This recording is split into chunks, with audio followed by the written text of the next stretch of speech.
But that's how the markets have been faring. To come back to some of the perspective and tying this in to the overriding conversation that we're having today, many of us have been focused on the markets and really trying to understand just where the volatility and the weakness comes through.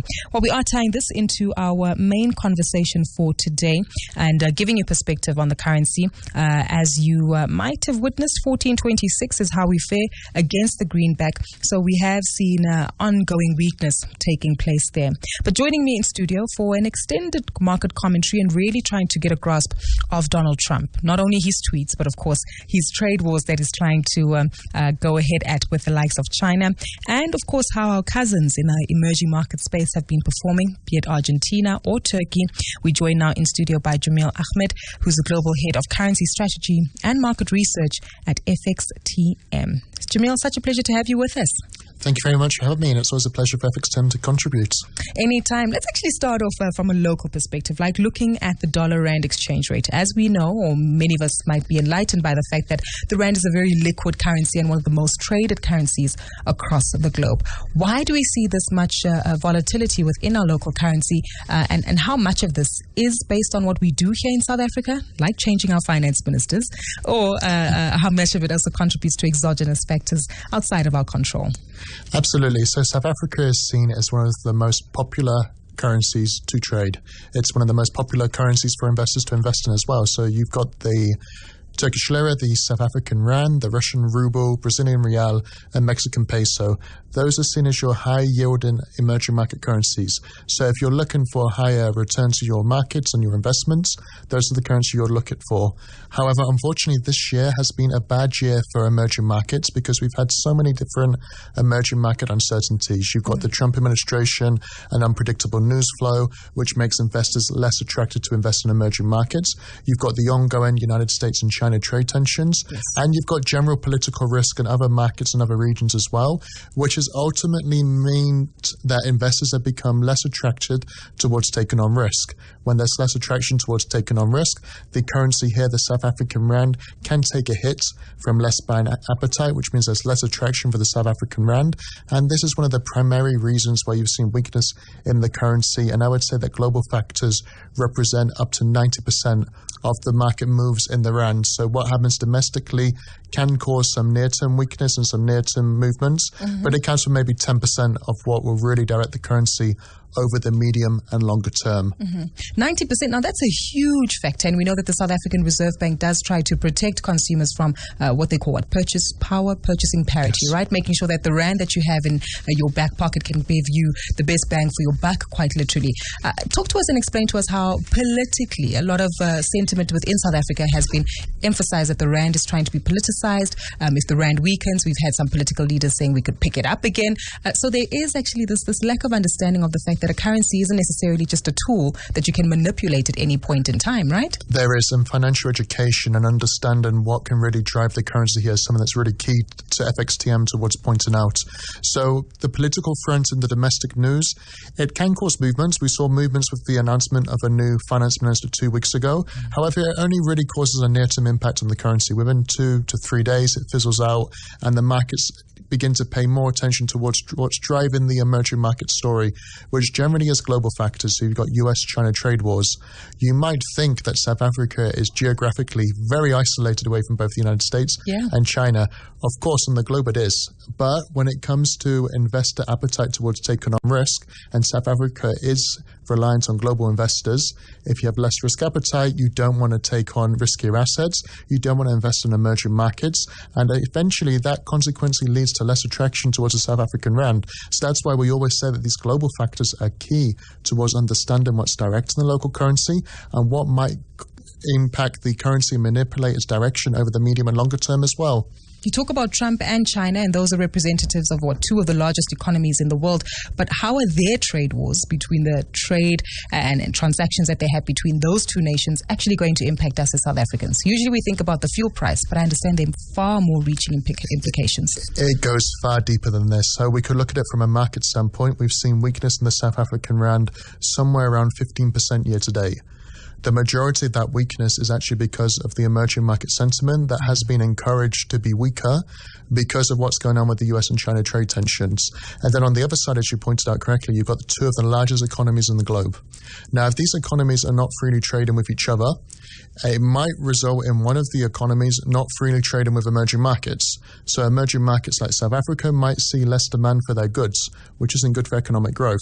So this is really where you can see some of the implications of what a trade tensions and what a trade war could do to the South African economy. We've already seen what it has done to the South African market because the weakness in the Johannesburg index, the underperformance this year and the mixed performance, and also the very mixed performance in the South African rand, it has been led by these global factors.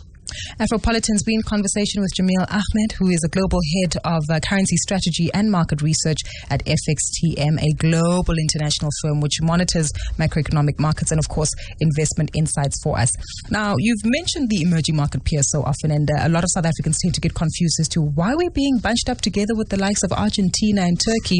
We've heard the phrase of moving away from BRICS to BRATS, and that's the analogy of the partnership with Brazil, Russia, Argentina and Turkey instead of Brazil, Russia, India, China and South Africa. Talk to us about this theme and what we're actually seeing. But I understand that even though we've been coupled together with emerging markets, South Africa does have some strong fundamentals that actually see it still holding up, unlike the likes of Argentina. It does have some strong fundamentals of Apologies. So what's happened is the economy has not performed to its potential this year, and this is quite a long-standing issue. So the news they entered a recession early in 2018. That isn't great for the South African rand. However, when we saw a lot of volatility in the emerging markets due to the lira crisis and what was happening with the Argentine peso, the South African rand didn't actually perform as weakly as we would have expected, given in mind that there was a lot of attraction towards safe havens and not attraction towards emerging market assets such as the South African rand.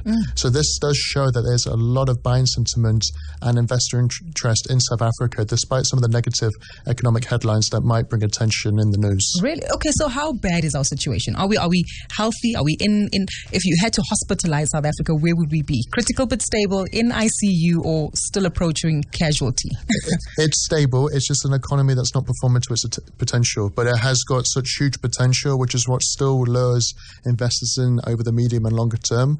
We just need to see those indications that South Africa can fulfill its potential. So tell us what we could work on. We've got the Minister speaking on Wednesday, giving us a quick review on our financials. Are there some easy, quick wins that he can implement? There are. They need to see more fiscal and economic stimulus, so some sort of stimulus and encouragement towards job creation and what can really help our small, medium enterprises on the ground, because these are the enterprises that are going to be carrying South Africa away from its recession and hopefully providing some sort of cushion if South Africa is going to be negatively impacted by global trade tensions, which is something we can't rule out. The IMF, the major monetary fund, only downgraded global growth forecast because of trade tensions 2 weeks ago for both 2018 and 2019. So this does show how trade pressures and other external uncertainties can really weigh on global economic growth. So if we see some more economic sentiment on the ground, it can help cushion any external pressures. Jameel, when you say stimulus, I think money. I think some kind of capital injection that needs to take place here. And we know that our President Ramaphosa has been on the prowl to basically try to get some investment into South Africa. Are we winning? Are we getting it right? Especially given the pressures we witness with our state-owned entities. The thing with capital injections, it can have a positive impact on the market because it can see more attraction towards government bonds.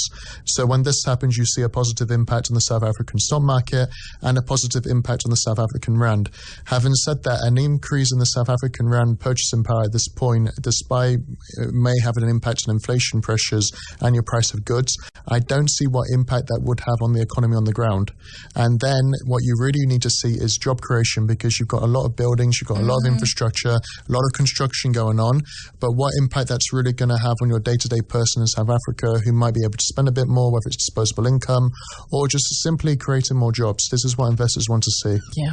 Jameel, just before we wrap up, anyone listening to this conversation can tell that you're not from South Africa.